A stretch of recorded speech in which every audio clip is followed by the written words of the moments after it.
This is from ESPN.com. One last offseason move for every NFL team. For the Browns, they say extend Jedrick Wills. Wills' contract was restructured this offseason to give the Browns some cap room.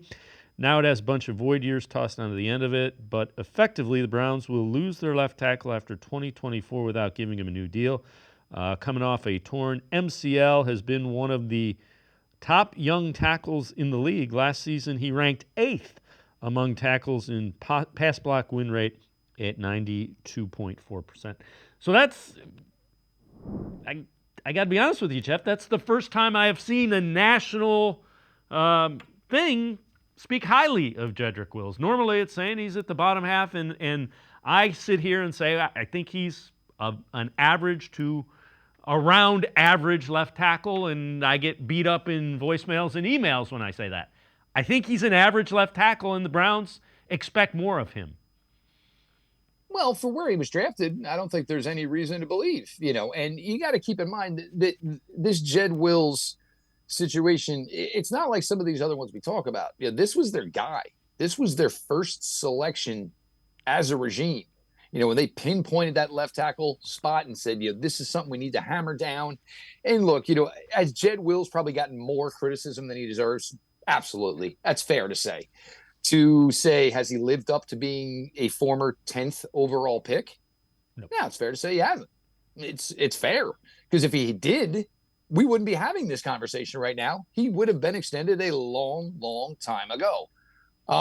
It is an interesting name to maybe, pin here to the Browns as far as, something to get done, within, the house, certainly with, Amari Cooper and his situation. You'd maybe take a look at, Newsome and Martin Emerson as maybe names. Maybe the Browns are going to have to make a decision on one of those two guys as far as a long-term deal. JOK is probably a little bit more pivotal piece, in my opinion, to this team.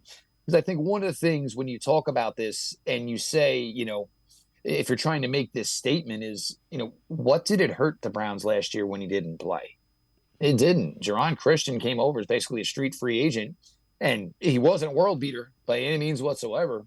But there was never a week where we sat down, Dave, on a Monday or Tuesday and said, well, it was Jerron Christian and the amount of pressure that he was able to give off, which cost the Browns the game. And so, that's obviously probably a reflection on coaching and something that could certainly be different here this year. And it's no disrespect to the new, offensive line coach here for the Browns. And certainly, with at Callahan, just an absolute, top shelf, maybe one of the best to ever do it, and had a relationship with Jerron Christian. So maybe when Jerron Christian came in, he said, look, here's the playbook, but here's what I'm going to tell you. This is what I'm worried about with you. This is what we need to keep our eyes on.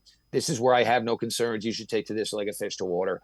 So, I mean, it's an odd one. And look, I'm not saying the Browns wouldn't do it, but I'm not sure that Jerron Christian's camp would do it, because we know the way it works for the Cleveland Browns with these negotiations. They usually win.